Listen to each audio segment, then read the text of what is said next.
Hey, this is Professor Game, where we interview successful practitioners of games, gamification, and game thinking who bring us the best of their experiences to get ideas, insights, and inspiration that help us in the process of getting our students to learn what we teach. And I am Rob Alvarez. I'm the founder of Professor Game and professor of gamification and games-based solutions at IE Business School, EFMD, EBS University, and many other places around the world. And if this content is for you, then please go ahead and subscribe to our email list for free at professorgame.com/subscribe.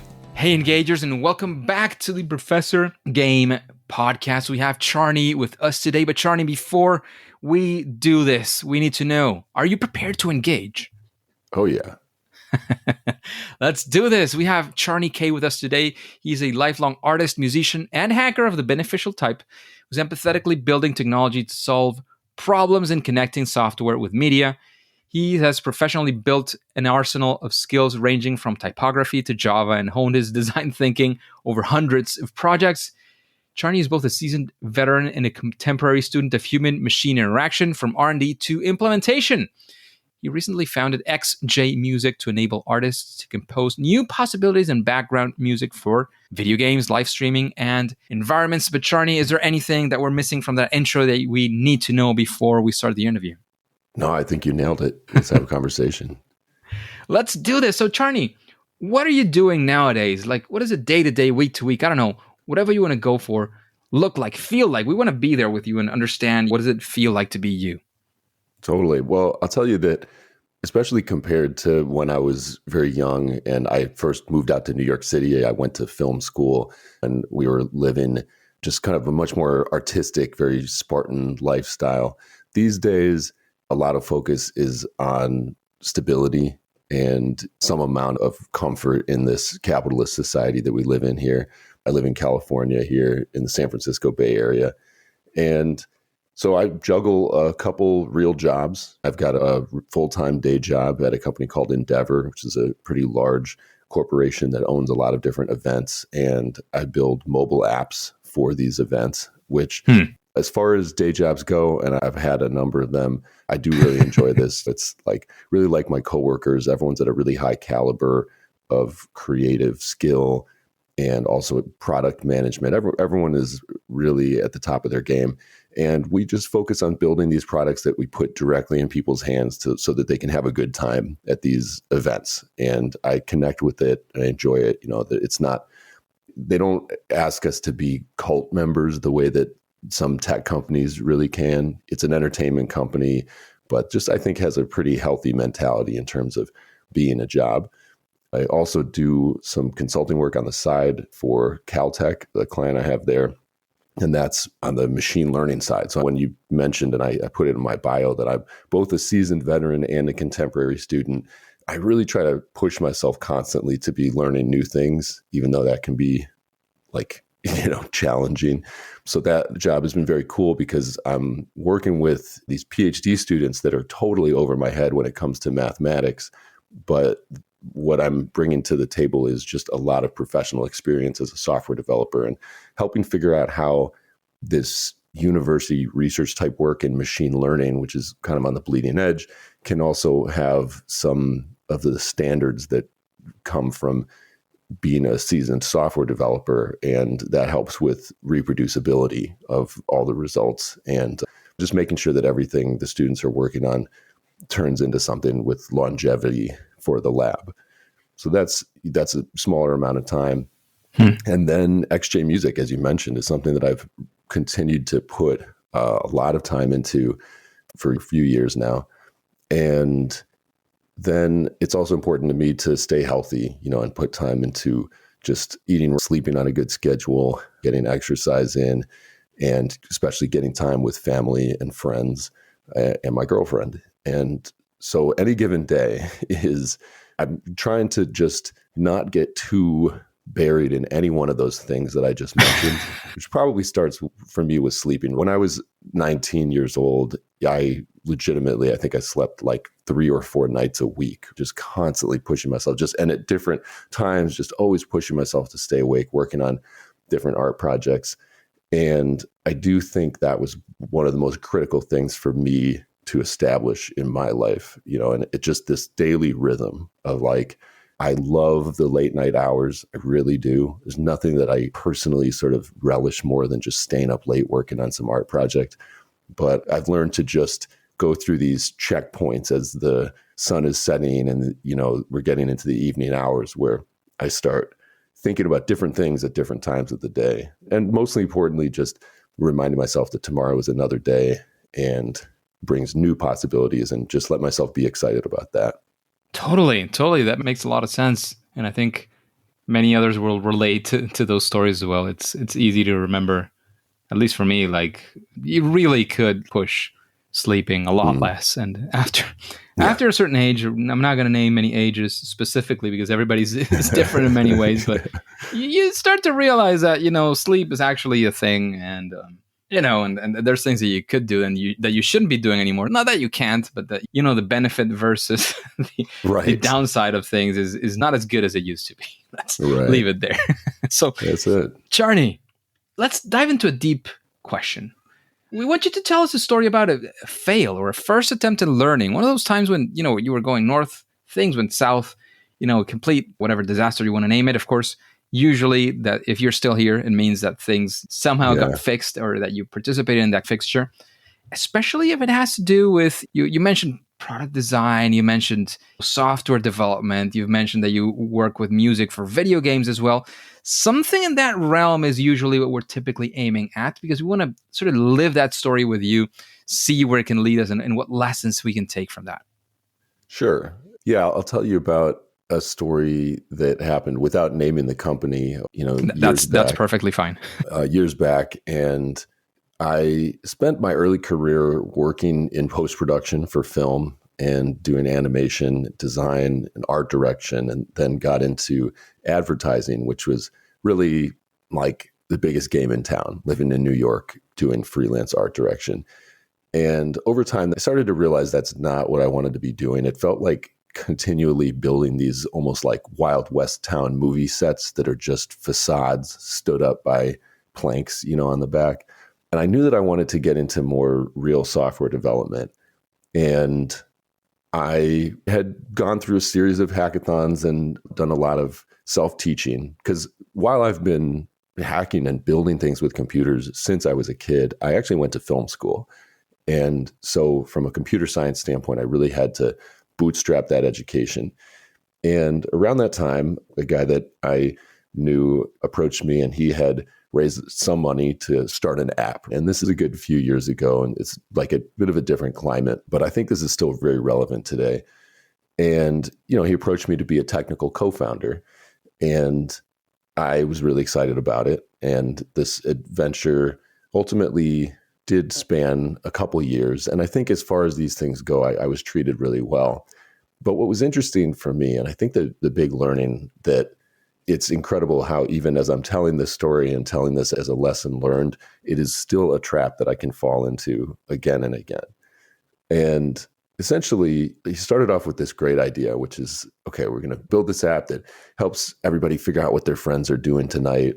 And started kind of at the top with design, hired a designer and got these interesting designs for it built and just kind of started building it from scratch, starting at the back end with the API, and also brought on a mobile developer at that point because I hadn't gotten my chops doing native apps yet. And we built the thing, which is really the sort of core of the story, is that we actually took the time to build this functioning app, get it out on app stores. You put together like a promotional campaign to try and get people interested in it. And partly, especially because this was a social networking type app. It's not something that you could get a lot of value from just the moment that you download it. It depends on other people that are using it, which is an incredible uphill battle for any platform. And the reality is that once we actually got that out into the market, which was after like significant amount of the funds that had been raised had been spent and the time that was available had been spent. Once we actually got that out in market, we started learning really hard lessons about just essentially the fact that this wasn't going to work, to sum it up. And I think that the real heart of the story, and the thing that I've tried to take away from that, is to fail faster. That building something, putting in all this time to build a fully fledged product is a huge risk. And so increasingly when I'm building things, I'm really thinking about how can the very first, most bare bones version of this out the door, like the version that I prototype in a weekend, how can that be really cool and exciting for people immediately? Because without that, it's difficult to impossible to get something going. And so that was one major takeaway from that.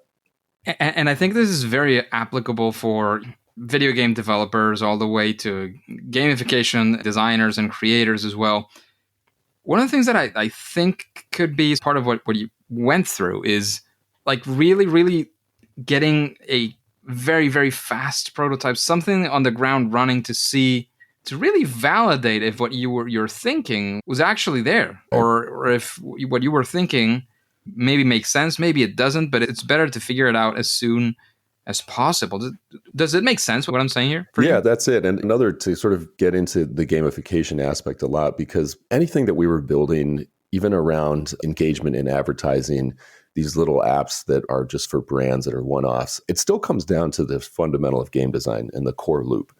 And if you look at the social app that I was describing, there was this very major problem in that the core loop of the engagement with this product had this whole step that involved inviting your friends and then getting them involved and waiting for that to happen. And it turned out that really very few people ever made it through the entire loop of experiencing our product at all. So that would be where I would start with the actual design of it. Ask yourself if you actually have a loop that is so tight that you can put it in somebody's hands and find out almost right away whether that's working. I saw a really cool game. I was at a meetup just a couple days ago here in San Francisco, and this indie developer showed me a game he had made called Fall Ball. You can go download it. And I thought it was extraordinarily simple in that, you have this ball that's falling, you swipe at different speeds to keep it off the bottom of the screen and off the top of the screen. And that's it. There's variations from there. It expands from there.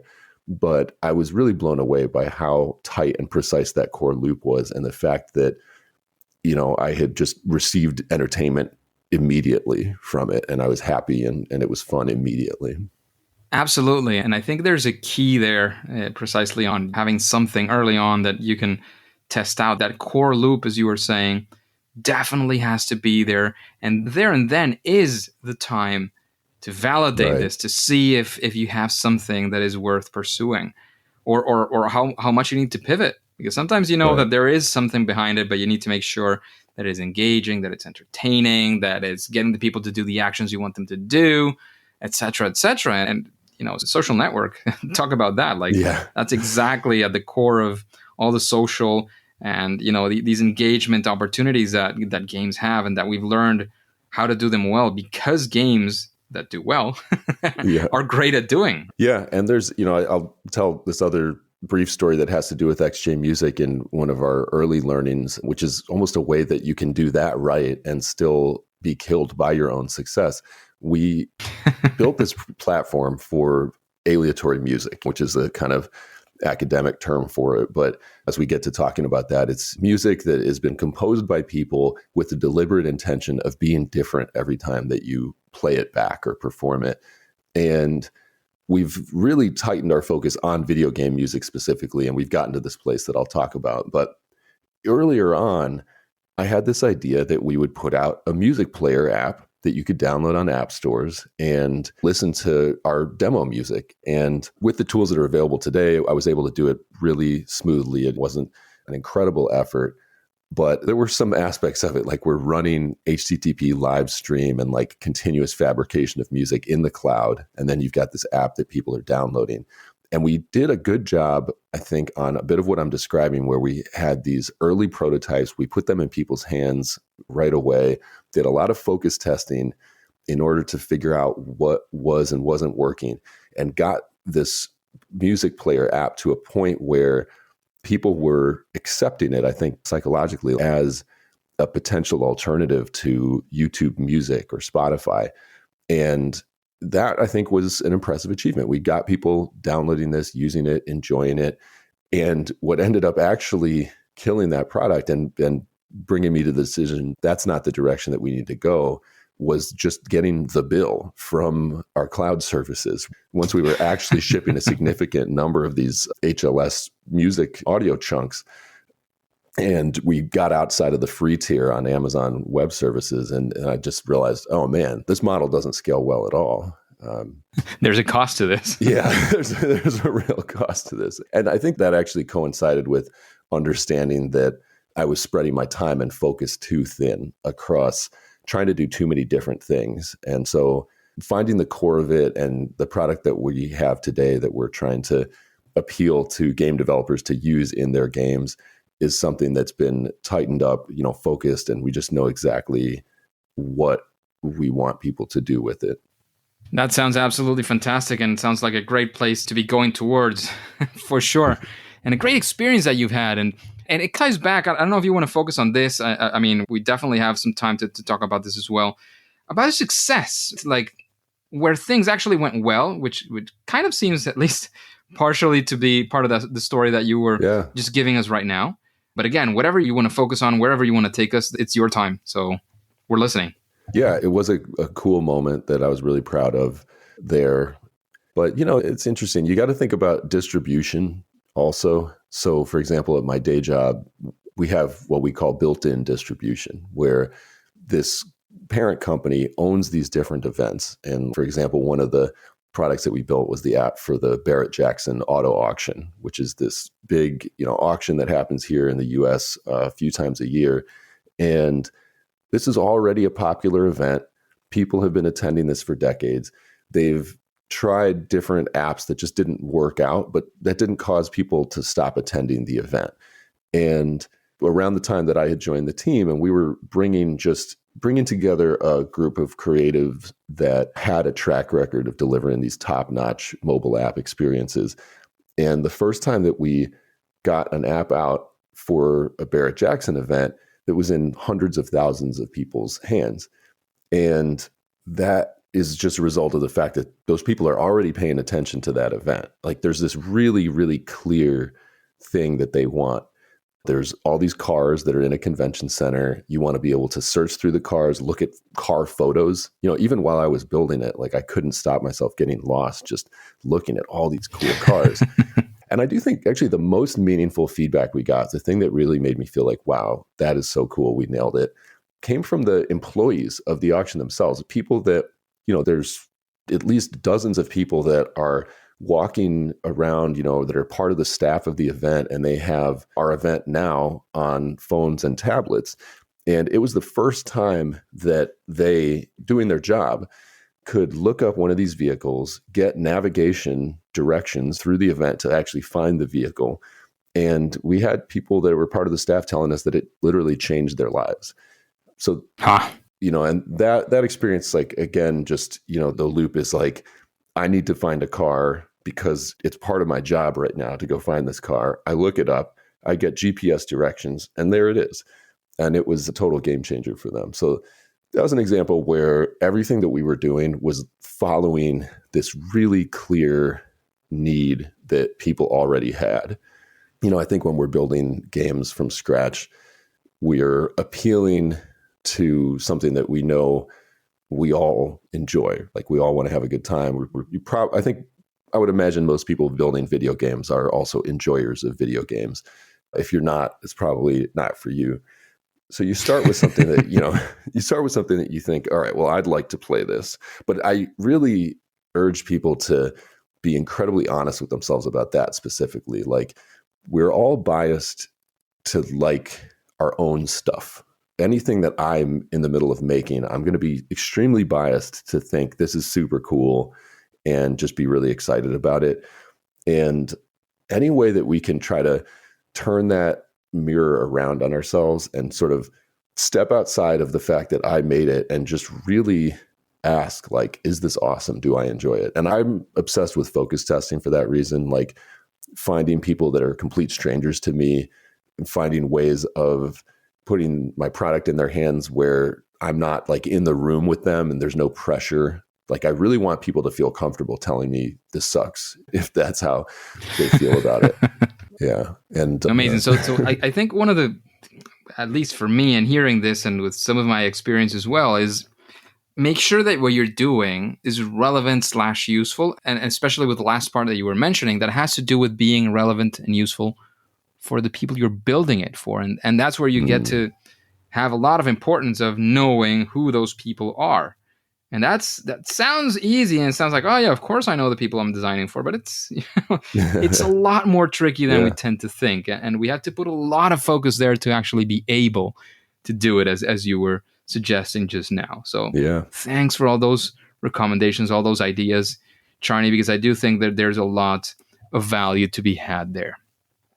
And Charney, if you had to give us sort of again, I hate to call these things silver bullets or that kind of thing, because that's definitely not what I'm looking for, what I'm thinking when I say this. But is there something that you would say, well, if you're thinking in the terms of, as we've been discussing, gamification, game design, purposeful games, I don't know, this whole area, is there a best practice or something you would say, well, do this and at least your project will be a little bit better, if that makes sense? Yeah, it's kind of like under the umbrella of fail fast, like just embrace the possibility that it's not a good idea, that it's not going to work out. And that, which is very different than always trying to just design things that you've like researched and you think that this is a good business opportunity. Start with that spark of passion. Start with something that you really are excited about, but then push to find out whether people are going to enjoy it, as quickly as possible. And I do think that last point that I mentioned about finding people that are not, your friends and family, figuring out ways of getting your game or your product into people's hands that don't actually know you, I think is really key.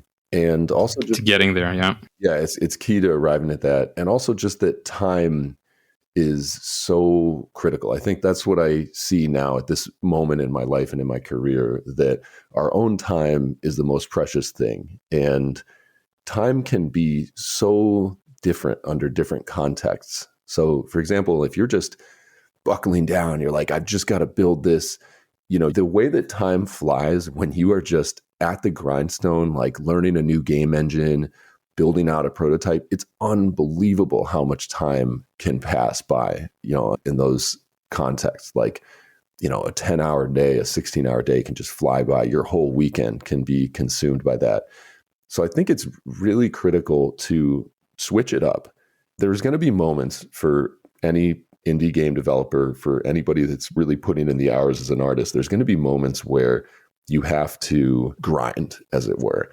But try to keep those moments contained. And like I said, it's see if you can grind for one evening or maybe one weekend and then pull it back and figure out how to actually have conversations with people about what you're doing and get out of the building, get out of your house in any way that you can, reaching out to people, going to local meetups, just push yourself to connect with other people and just put yourself in front of that, all the possibilities that exist it's terrifying, honestly, I think, for a lot of us as artists. And it's much more comfortable to just continue working on this one thing. And it can be really comforting to just think, oh, this is going to be so cool, and just keep putting in the hours and putting in the hours.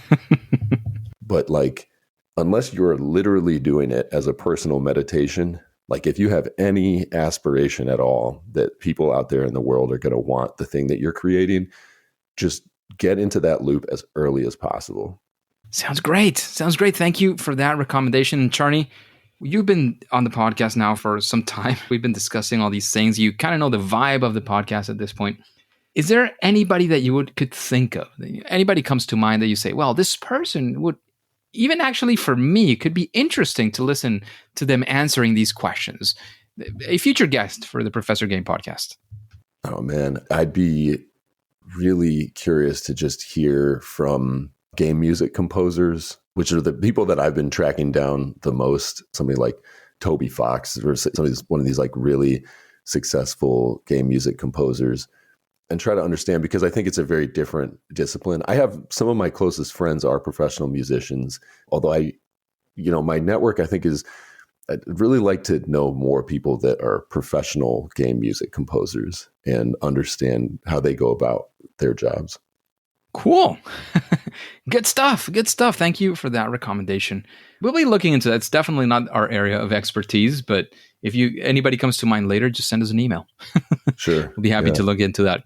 And speaking of inspiration, is there maybe a book that you could recommend? Something that you would say, well, this could be in your library and serve as inspiration again, straight of, game design, gamification design, or anything that sparks your creativity. I don't know, wherever you want to go for. I mean, what comes to mind for me, and this is just not even necessarily a super helpful book, there's this incredible book called Gödel, Escher, Bach by Douglas Hofstadter. And it's a book that I have had on my shelf for, I want to say, well, over a decade. And I'm still maybe barely halfway through. It's covered in these little, not the Post-its, but the sort of markers with little tabs. And it's this incredibly dense volume that's weaving this golden braid, as he calls it, between math, which is Gödel, and art, Escher, and music, Bach. And he did the type layout for the book himself, and used a lot of like Lewis Carroll inspired themes in order to try and communicate what are the roots of consciousness. And especially in a time now where people are talking about AI, and what we really should be talking about are just these generative pre-trained transformers. And that it's not these, like, things like ChatGPT are not conscious entities. Hofstadter was really digging into like what is consciousness and meaning. And it's a kind of an incredibly beautiful book. I mean, this is, again, not for the faint of heart. But anybody, especially if you're a software developer, like if you have any experience kind of building games, it's incredible. And it's something that I'll just take a nibble of, and then it'll blow my mind. And then I'm just thinking about that and thinking about that. It's rolling around back there.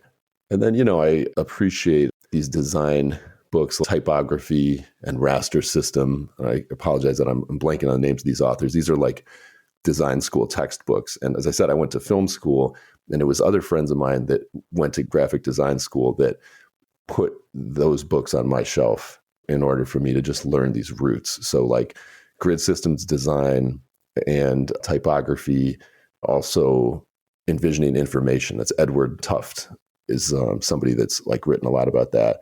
And human-centered design in general. Apologize again, naming these authors off the top of my head, I'm blanking. And actually, there's another fantastic book called The Atomic Chef, which is just a series of tales of human error and things going horribly wrong as a result of human error. And I love that one because there's something for all of us to learn in it. And then especially if you're not building nuclear power plants or airplanes, you can relish in the fact that you get to make mistakes without lots of people dying. One of the reasons I didn't become a doctor is that one. Yeah, it's just, we can appreciate what these people are doing that is just at a much higher risk level than building games. Totally. Thank you for all of that. And in this realm of creating stuff for video games, including definitely music, what would you say is your superpower? That thing that you do at least better than most other people. Not necessarily everyone. It's not exclusive either. But where's that thing that you feel you're great at? I think what I perceive as being my sort of nexus of strength as a creative person is connecting different disciplines. I've spent a lot of time as a software developer. I do consider myself a professional. And that's something that I've just really put in the hours in. But I've also put in a lot of time in design, in graphic design, and going to the roots of that, right? Typography, also audio production and engineering, and film editing, and writing. Honestly, writing is, I think, the heart of so much communication. And being a good writer is critical, perhaps even more than ever, now that, things like people being able to use ChatGPT to synthesize writing out of other writing, I think just raises the bar on being able to like really communicate your point when it comes down to it. I've also done voiceover acting and gotten some training doing that. And also just studied real world engineering to some extent, building, electrical engineering, and then human-centered design and understanding user experience and a bit of just human psychology and just kind of what makes us tick. So in this massive combination of great skills you have, I don't know if I want to push you too much on this one, but what would you say is that thing? Is there a keyword or key phrase of Charney is here? I think it's about human experience. Like that's the question that I'm constantly asking myself when I'm brought into any project. And also, what is the outcome that we're trying to achieve? And just really understanding before we do anything, like within the first minute of talking about something, I just want to understand, how is this going to impact people?